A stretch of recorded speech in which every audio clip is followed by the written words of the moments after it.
fucking sad, bro.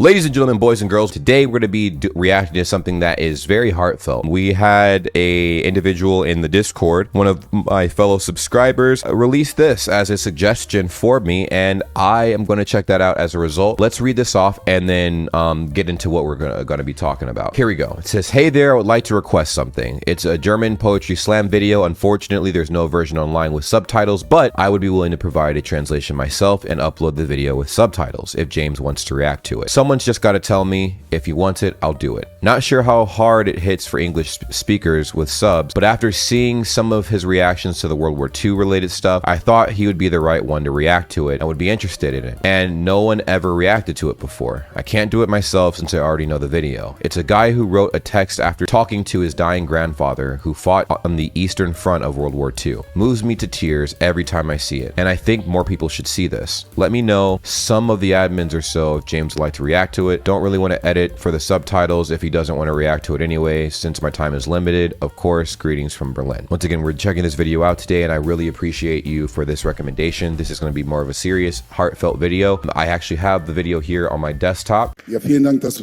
ehrt mich sehr, dass dieser Text gewünscht wurde von der Produktion. Hat mich sehr geehrt, dass ich ihn vortragen kann hier. Und auch Dank an euch anderen vier, dass ihr damit einverstanden seid, dass ich den mache. Und zwar hat mein Urgroßvater auf dem Sterbebett ganz viel von seinem Leben erzählt und auch von seiner Geschichte im Zweiten Weltkrieg. Damn, it's crazy. Das ist in diesem Text verarbeitet. It's crazy that he had a conversation with someone who was a part of World War II. That to me, especially even now, is mind-blowing. Mind-blowing. I mean, those were very different times. I feel like the way that we go to war these days is entirely different than how people went to war back in the day. Especially during World War II, there was so much going on all over the world, especially in Germany, especially in Japan, and, you know, amongst other things, and a lot, especially Russia too. Russia, that's where the Eastern Front went down, you know? So, very crazy stuff, man. But this is the video, and so far the subtitles look absolutely sharp. Joker reactions, bro, thank you so much for this. Ein Text, der verstehen helfen soll. Ich war mal ein Kind. Ein kleiner Junge im Kleid feierte Kaisers Geburtstag, hob die Fahne in den Wind und war bereit zu wachsen. Wollte groß werden und stark, lernte lesen und schreiben und rechnen und schießen. Jesus Christ. Und dann schickten sie mich in den Krieg für das Vaterland, für den Sieg, und ich feierte Hitlers Geburtstag. Jesus Christ. Schwang den Arm hoch zum Gruß, der Arm war noch stark und ich war bereit zu kämpfen. Hold on. I gotta make sure. Okay, I'm gonna make sure this spacebar works for pausing. Damn. Sie schickten mich weit, immer weiter nach Osten, und ich konnte lesen und schreiben, aber kein Russisch. Das erleichterte das Töten ein bisschen, aber die Schreie klangen überall gleich, drangen mir ins Mark, und aus den Verletzten floss rotes Blut aus allen, und die Leichen rochen nach Verwesungen alle. Jesus Christ. He's basically describing the atrocities and the horrors of being in a war zone during the Eastern Front. I mean, it doesn't matter if you speak Russian or German. What he was saying is that the screams sound the same, no matter what background you had at that time. This is sad, bro. Ich las die Briefe von zu Hause. Du hast eine Tochter, schrieben sie. Eine Tochter, dachte ich. Ein Kind, ich hatte vergessen, wie Kinder riechen. Roch immer nur Asche und Tod, und ich konnte lesen und schreiben und rechnen und schießen. Und jetzt lernte ich schweigen und weinen und leiden. Ich feierte keinen Geburtstag mehr. Die Zeit war verschwunden, die Füße erfroren, und wir aßen die Rinde von den Bäumen. Als mich They ate bark off the trees, bro? They ate bark off the trees? Jesus Christ. I know one of the main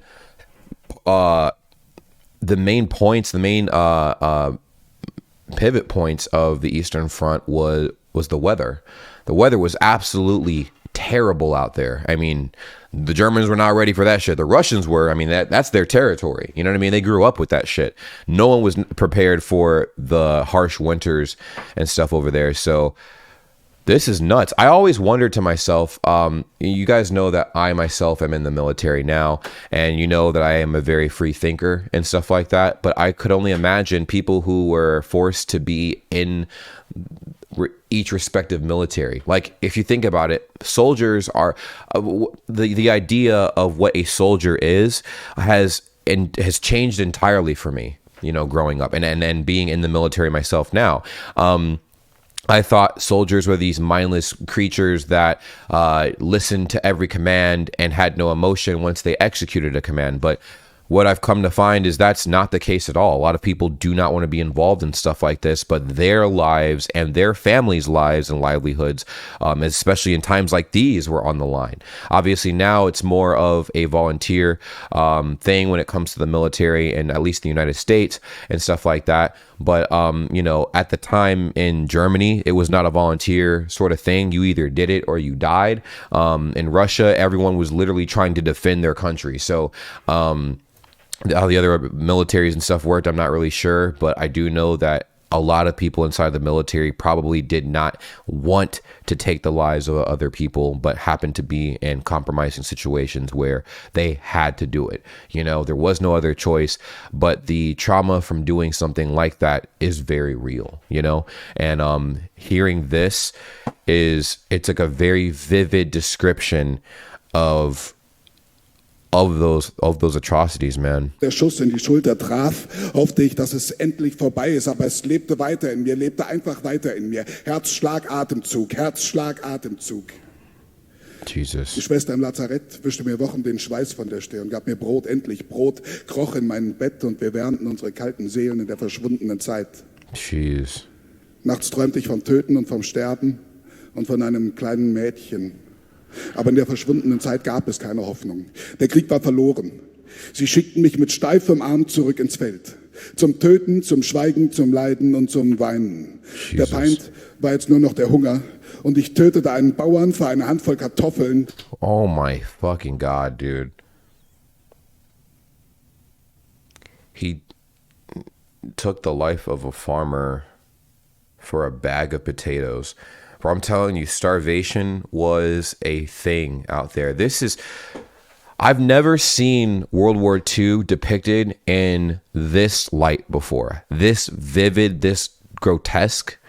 So I've seen some documentaries of bits and pieces of it being described, but never this vividly. Never this vividly. This is intense, man. This is very intense. Und hielt einer Frau mein Gewehr an den Kopf, war einen Topf und kochte Kartoffeln und roch zu Hause und weinte und roch und aß. Ich war einmal ein Kind, ein kleiner Junge im Kleid, feierte Kaisers Geburtstag und hob die Fahnen in den Wind, war bereit zu wachsen, wollte groß werden und stark. Und ich roch und aß und weinte. Weinte um den kleinen Jungen, um den erschossenen Bauern, um die verschwundene Zeit. Um die Schreie, die Leichen, die Arme und Beine und Därme, um die vaterlosen Kinder und die mutterlosen Väter, um die ungelesenen Bücher und die ungeschriebenen Briefe, und es lebte weiter in mir, lebte einfach weiter in mir. Herzschlag, Atemzug, Herzschlag, Atemzug. This is fucking sad, bro. Yeah, this is fucking sad, bro. Jesus Christ. This is, yeah, like I think that one thing that everyone has done when looking back at wars, particularly in history, we have dehumanized everyone involved in those wars, and we haven't taken into consideration how anybody felt. We only really took into consideration how certain people felt during that time, but the people who were kind of forced against their will to do what they had to do, and along with the people who, you know, weren't forced to do what they had to do, all of them suffered very similar fates. You know what I mean? I mean, like, you got to think, were any of the people, and it sounds like a crazy question, but like, for people who are Christian, right? I'm not any religion. I'm just asking. How do you justify taking a life and saying that it's good? Because I know, like, in the U.S. military, a lot of people will be like, oh yeah, well, we're doing this in the name of defending our country. You know, we're taking some of these lives in the name of defending our country.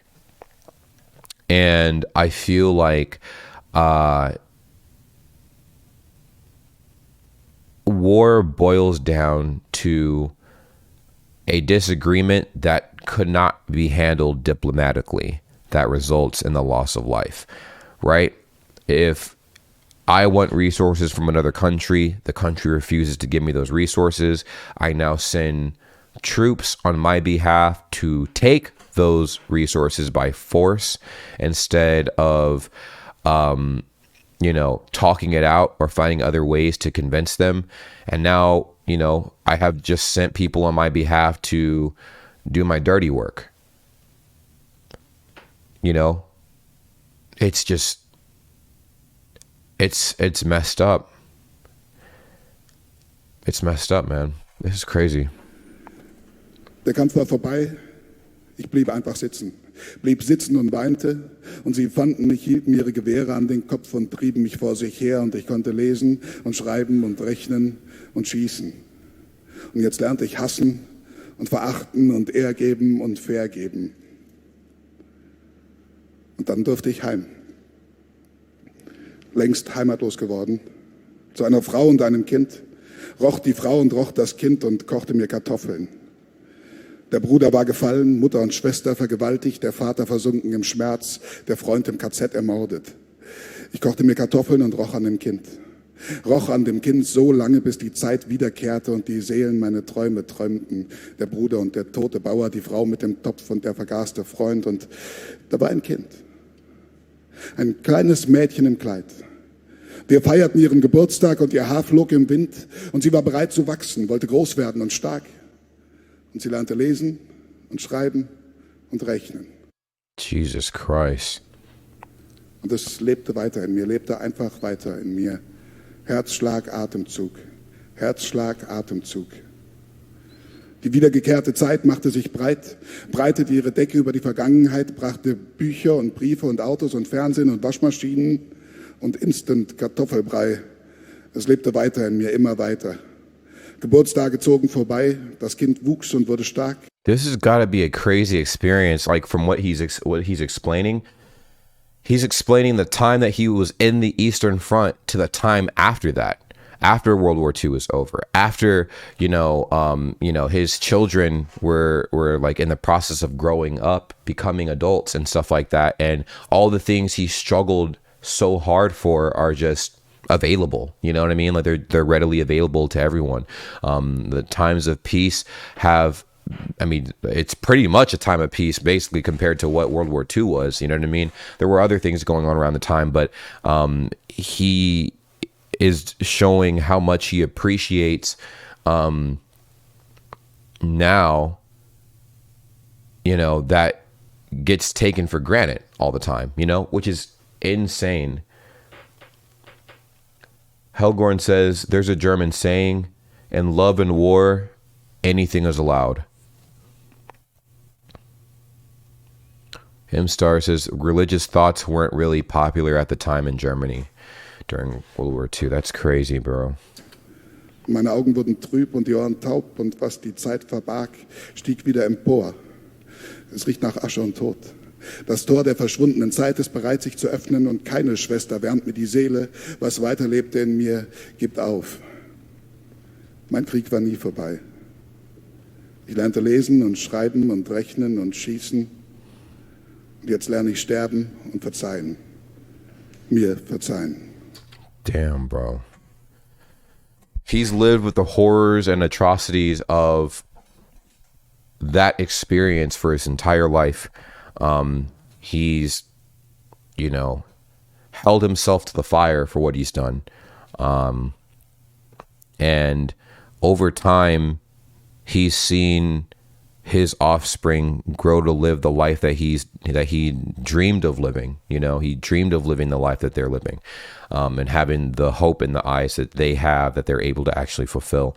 And he has this dark cloud looming over him from the horrific events that he was a part of. and he had never been able to forgive himself until this moment. You know, it's like we're seeing a timeline of all of the things that have happened since his encounter at the Eastern Front to the decades that followed after that, and how he developed into the person he finally became. I actually have a question for all of you guys that are watching this, which would be, do you think people are capable of change? I feel like in America, most people think no. People think that once you've been labeled something, that is the label you carry forever. And I think that is the problem with the country that I'm currently in right now. Redemption is not a thing. One of our biggest religions here, Christianity, preaches forgiveness, and most people cannot forgive here, which is very unfortunate. I bring this up because I feel like self-reflection is one of the most powerful tools anybody can possess. You know, it makes the world a better place. It makes you a better person. And although you may have done some heinous, atrocious things in your life, you can learn from that and move forward. Not without consequence, of course, but you can learn from that and move forward. It's a long, hard road, like Ostra says, but it's doable. This is so sad, man. Verzeih. Ich war mal ein Kind. Ein Kind. Ein Kind.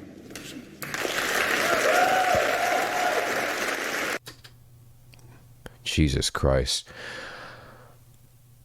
That was a very powerful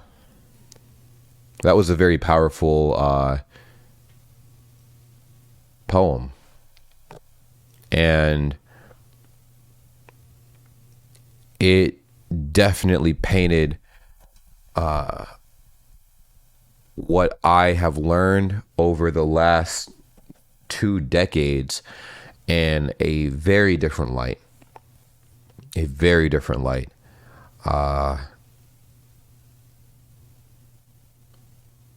Wow. I'd always wondered, even as a child, if people felt remorse for the heinous things they did. You know, tearing children away from their parents, slaying innocent people for the sake of a political position, for a regime's position, or your country's position, whatever the case may be. I wondered if people ever felt remorse for things like that. And over, like, in my personal experience, you know, seeing what I've seen, being in the military myself, people do feel horrible. I mean, we're all human.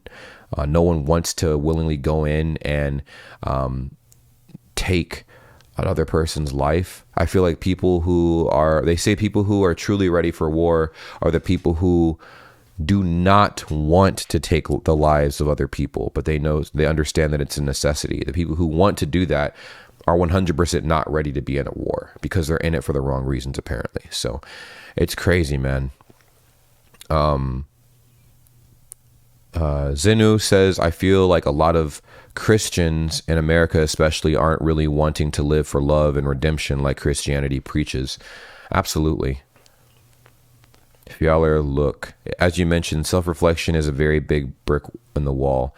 As we would say, most people are not able to be honest to themselves. Absolutely. I feel like people create these delusions that they either have properly redeemed themselves or they've lived by these, rules and stuff like that they've given themselves, or they've created a lie they've believed all these years, and they have ran away from their past. And it's crazy. It is absolutely very crazy. This is a very sad but very real and a very raw video. Thank you so much for the suggestion. I feel like a lot of people do need to see this. I learned a lot from watching this, and I hope a lot of you guys did too. We're all human at the end of the day. Doesn't excuse us from the mistakes we make. We have to live with those for the rest of our lives. However, I do feel like everyone should take the time to reflect on themselves and their actions and stuff like that, and work to be a better person no matter what you've done. It's never too late to be a good person. You know what I mean? It's crazy. M Star says religious thoughts are out of the window in the moment when the barbarians slamming on the door. True. Silverblade Warrior, you should react to Carl M. Then he was involved with the SS Wars crimes. Oh shit. Well, it's crazy. But once again, thank you guys so much for watching. Make sure you guys like the video, comment down below. Let me know how this video resonated with you, and subscribe. Hopefully, I'll see you guys in the future. Take care. Peace.